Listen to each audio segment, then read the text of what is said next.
안녕하세요. 한류의 신과 해외 반응을 소개하는 한류클래스TV입니다. 오늘은 넷플릭스 영화 대용수 기대를 뛰어넘는 멋진 이야기, 김다미는 극단적인 모성을 연기한다란 제목의 일본 언론의 리뷰 기사를 살펴보고 이 영화를 시청한 일본 시청자 반응까지 살펴보겠습니다. 이 영화의 이틀째 순위는 미국, 영국, 프랑스, 독일, 일본, 대만 등 70개국 1위, 넷플릭스가 서비스되는 93개국 모두에서 탑10에 들고 있습니다. 호불호가 강하지만 영화의 흥행은 성공을 하고 있습니다. 세계 여러 나라의 댓글 반응을 소개시켜드리고 있지만 우리나라 악플러만큼 혐오적인 감정으로 이 영화를 폄하하는 반응은 찾기 힘듭니다. 일반적인 사람들은 영화가 재미없다면 관심을 끊고 이 영화의 리뷰나 반응을 찾아다니지 않는 게 정상이지만 우리나라 악플러들은 희한하게 그렇게 재미없다면서 굳이 영화의 리뷰를 찾아다니며 악플을 배설합니다. 이 상황을 설명하자면 과거 최고의 라이벌이었던 보이그룹 H.O.T와 잭스키스가 있는데 한 그룹의 팬이 다른 그룹 팬카페에 들어와 욕을 하는 이상한 짓을 하고 있다는 것입니다. 무조건 자기는 망작이라고 생각하니 남들도 망작이라고 해야 한다는 유치한 인종 욕구를 해소하고 싶어하는 부류들이라는 것입니다. 사람들의 생각은 다양합니다. 자기가 재미없다라고 생각해도 남들에겐 재미있을 수 있습니다. 마치 내가 생각하는 미남 미녀의 기준이 남들과 다른 것과 같습니다. 우리 사회 일배충이 음지에서 양지로 나와 활개를 치면서 자신의 주장과 맞지 않으면 무조건 혐오하고 배척하는 풍토가 퍼지고 있어서 이 상황이 영화에 대한 평가에도 옮겨가는 것 같아 씁쓸합니다. 앞서 말했듯이 영화가 좋을 수도 싫을 수도 있습니다. 하지만 혐오적인 표현까지 써가며 비하할 필요는 없다는 것입니다. 개인적으로 저는 과거 아역배우 경험이 있어서 영화 현장에서 얼마나 많은 스태프들이 혼신을 다해 노력하는지 직접 경험을 해봤기 때문에 그들의 노력을 한 단어의 혐오적 표현으로 비하하는 것은 아니라고 생각합니다. 각설하고 이 영화를 리뷰하는 일본 기사부터 살펴보겠습니다. 김다미 주연과 박혜수 공동 출연의 영화 대용수는 2025년 12월 19일부터 넷플릭스에서 독점 공개되었습니다. 이 영화는 더 테러 라이브와 PMC 벙커로 알려진 김병호 감독의 SF 공황 영화로 전례 없는 홍수로 멸종 위기에 처한 사람들의 갈등을 보여줍니다. 다음은 제30회 부산국제영화제에서 상영되어 예상치 못한 전개로 관객들을 놀라게 한 이 영화의 하이라이트입니다. 이 기사에는 넷플릭스 영화 대용수의 일부 스포일러가 포함되어 있습니다. 인공지능 연구원인 안나는 아들 자인의 목소리에 잠에서 깨어납니다. 자인은 집에서 고글을 쓰고 아직 졸린 안나에게 수영하러 가자고 조릅니다. 평소와 같은 하루의 시작입니다. 하지만 갑자기 기록적인 홍수로 인해 아파트 건물의 1층부터 2층까지 순식간에 침수되었습니다. 물이 안나와 다른 이들이 사는 3층 방으로도 급히 쏟아집니다.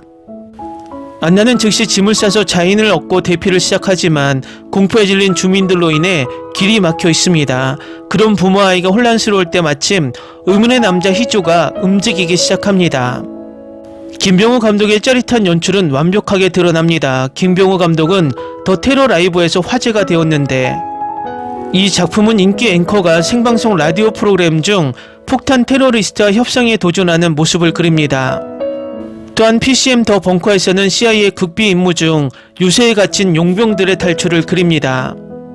제목에서 알 수 있듯이 대용수는 끊임없는 물의 위협과 영화 깊숙이 덮치는 갑작스러운 쓰나미, 그리고 안나 역의 김다미의 긴장감 넘치는 연기가 결합되어 이 작품을 최대한 짜릿한 작품으로 만들어냅니다. 저는 이 영화가 공황 영화인 줄 알았지만 SF, 액션, 미스터리 같은 여러 요소가 얽혀있고 영화 제목이 진행될수록 후반부의 영화 제목으로는 상상할 수 없는 멋진 이야기로 발전합니다. 관객마다 해석이 다를 수 있지만 주연 김다미는 무대 인사에서 이 작품을 한 단어로 표현하자면 사랑일 것입니다 라고 말합니다.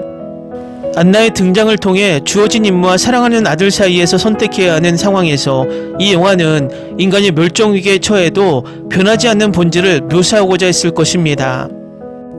이 웅장한 이야기에서 김다미는 시청자들의 마음을 흔드는 극적인 모성애를 구현합니다. 우리는 김다미 주연의 넷플릭스 오리지널 영화 대용수의 하이라이트를 설명했습니다. 이 영화는 단순한 SF 공황 영화가 아니라 후반부가 진행될수록 많은 사람들의 기대를 크게 뒤엎습니다. 사람마다 느끼는 방식이 다릅니다. 이 영화를 본 후에는 분명히 누군가와 이야기하고 싶을 것입니다. 다음은 대홍수를 시청한 일본 시청자 반응입니다. 너무 기대돼서 배포알림을 설정했는데 생각과 달랐어요. 스토리에 확신이 들었거든요. 그 이후로는 촬영이 어려워 보였어요. 김다미 머리가 젖을 때마다 말려줘야 해요. 처음에는 이해가 안 돼요. 홍수의 힘은 정말 놀랍습니다. 저는 티셔츠에 적힌 숫자의 의미를 절대 알 수 없기 때문에 알고 싶습니다. 그 소녀는 건강하고 귀여웠습니다. 옛날 영화 취향과 현대 영화가 융합된 듯한 느낌이 흥미로웠습니다. 난 재앙 영화일 줄 알았어. SF 중간까지는 괜찮았는데 그게 또 같은 장면일까? 자세히 보면 SF라고 적혀 있어요. 매트릭스 플러스 트루먼 쇼 플러스 인셉션 플러스 프리가이. 처음에는 정말 좋았는데 점점 루프라는 걸 깨닫기 시작했죠. 그렇죠. 댓글을 보면 어렵다는 걸 알 수 있어요. 자연재해 공항 시스템인 줄 알았는데 아니었어요. 그리고 더 흥미로운 점은 그 패턴. 생각해봤지만 결국 모든 걸 모을 수 없었고 푹신한 상태가 되었어요. 제목만 보고 재난영화인 줄 알았는데 갑자기 SF 영화로 바뀌었어요. 김다미와 박혜수가 함께 출연하면서 기대감이 높아졌고 홍사 우주 이미지 묘사도 다양한 이미지 면에서 놀랐어요. 너무 웅장해서. 시뮬레이션이 반복되어 성공했다고 하는데 실제로 이런 일이 일어난다면 무서울 것 같았어요. 처음에는 재앙 공항인 줄 알았는데 루프로 바뀌고 시작됐고 제가 찾던 것과는 달랐어요. 어떻게든 이해할 수밖에 없어요. 김다미는 정말 잘했어요. 안나와 자인 사이의 클론 장면은 아마도 제 기억에 남아있는데 꽤 괜찮았어요. 아마도 루프일 수 있지만 계속 반복되는 환상적인 루프가 아니라 AI 강화학습의 사양에 기반한 진짜 사고 루프입니다. 그게 전혀 싫지 않았어요. 김다미는 괜찮지만 루프가 시작되면 갑자기 지루해져요. 만약 그냥 재난 공항 모드로 만들었으면 좀 더 좋아했을지도 모르죠. 우선 이 작품이 재난 작품이 아니라 카톨릭 신자가 많은 한국의 작품이고 성경적 휴거를 바탕으로 한 SF로 완성되었다는 점을 알고 나서 보는 것이 더 좋다고 생각합니다. 아파트의 계단은 천국 예수님으로 가는 계단이야. 난 재난영화인 줄 알았는데 사실 SF였어. 집중하려고 했는데 잘 맞지 않아서 억지로 봤어. 이게 쓰나미의 모습일까? 혈연이 아닌 아이들의 모성애를 철저히 조사하고 폭로합니다. 상세한 묘사는 달콤하지만 죽음의 반복은 무섭고 압도적인 양의 물은 무서워요. 나쁘지 않아요. 흥미로웠지만 내용이 어렵다고 느꼈습니다. 하지만 괜찮아요. 왜냐하면 스스로 생각할 수 있으니까요. 조금 더 설명이 있었으면 흥미로웠을 텐데요. 저는 김다미가 좋아요. 귀여워서 최고예요. 영화는 전반부와 후반부에서 변한다. 신선하게 영상은 재미있지만 재난 영화로서 설득력이 있지는 않습니다. 큰 쓰나미에 삼켜져도 충격은 없습니다. 처음부터 물에 잠긴 방식 아니 상황이 마음에 들었고 마지막을 건너뛰었다면 불편함 없이 볼 수 있었을지 궁금합니다. 루프 시스템도 있지만 매번 바닷물에 압도당함을 느낍니다. 한 번에 개발 방향을 바꾸는 영화, 자연재해로 인한 최악의 악몽이라고 생각했는데 결국 SF 액션으로 변해버렸어요. 농담의 전개는 너무 독특하고 거창했다. 싫어하는 건 아니에요. 정말 즐기고 있었는데 난 엄마가 공황 상황에서 아이와 함께 도망가는 모습을 보고 싶었어. 시간 루프 시스템을 섞은 거야. 그게 다야. 아, 기대하고 있었는데. 내가 생각했던 것과 다르다는 게 나쁘지 않았나요? 만약 지금처럼 재난 영화였다면 캐릭터에 대한 답답함을 느꼈을 것이다. 나는 이 영화가 지구의 끝에 관한 공황 영화인 줄 알았지만 그게 유일한 영화는 아니었다. 판도라를 봤을 때 홍수 피해와 물에서 탈출하는 현실감을 제쳐두더라도 재난의 영상 기술은 정말 대단하다고 생각했습니다.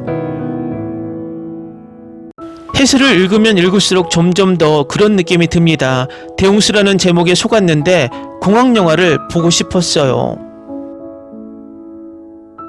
아름다운 배우들에게 끌려서 봤어요. 영상과 사운드의 힘이 놀라웠고 전체적인 분위기는 정말 좋았지만 이야기 자체의 이해는 답답했어요. 기대와는 많이 달랐지만 볼만한 가치가 있었습니다. 아이를 키우고 있다면 질문하지 않아도 울 수 있을지도 모릅니다. 인터넷 평점은 낮지만 저는 매우 흥미로웠다고 생각합니다. 제목에서 알 수 있듯이 저는 재앙 영화인 줄 알았는데 30분쯤 지나니 무슨 일이 일어나는지 몰랐습니다. 하지만 김다미는 매우 귀엽고 연기도 훌륭했습니다. 대홍수 상황이 영화의 주제에 대해 이야기하기에 좀 과장된 것 같아요. 홍수와 물의 공포가 묘사된 방식이 정말 놀랍다고 생각했어요. 처음 봤을 때는 공황 영화라고 생각했는데 매트릭스 같았어요. 아니면 죽이기만 하면 되는 영화였죠. 티셔츠에 적힌 숫자에 주목하세요. 댓글 반응 잘 보셨나요? 일본 반응도 호불호는 확실히 갈립니다. 하지만 일본 순위도 이틀 연속 1위를 하는 것을 보면 이 영화에 관심은 뜨겁습니다. 댓글에서 가장 많은 것이 재난영화인 줄 알았는데 아니었다입니다. 아마도 우리나라 많은 악플러들은 이 영화를 과거 해운대 같은 영화로 상상했다. 실망감이 컸던 모양입니다. 저는 이 영화가 해운대 같은 재난영화로 만들어졌어도 악플러들은 똑같이 악플을 달았을 것이라 확신합니다. 그들은 혐오를 먹고 자라나는 혐오충들이기 때문입니다. 어쨌든 이 영화가 내일도 1위를 유지할지 지켜보는 것도 흥미로울 것 같습니다. 재밌게 잘 보셨나요? 여러분의 구독, 좋아요, 댓글, 알림 설정은 영상 제작에 큰 힘이 됩니다. 이 영상을 보신 모든 분들 항상 대박 나시고 행복하시길 바랍니다.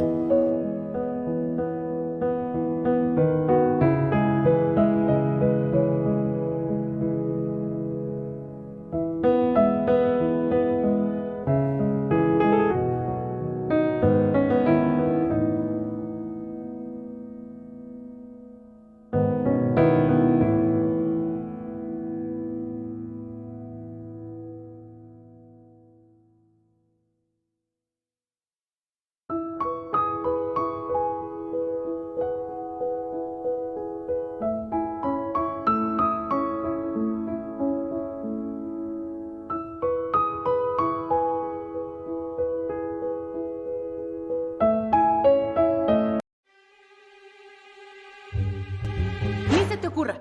Olvida el ganso y los tomates. No hables de las ballenas. No es un acuario. No actúes como tonta. Que eras una genio. ¿Sí? No vayas a presumir, a la gente no le gusta eso. Y no digas cosas sin sentido. Y bueno, ¿terminamos? Hasta pronto. Abogada, tengo mucha curiosidad por conocerla.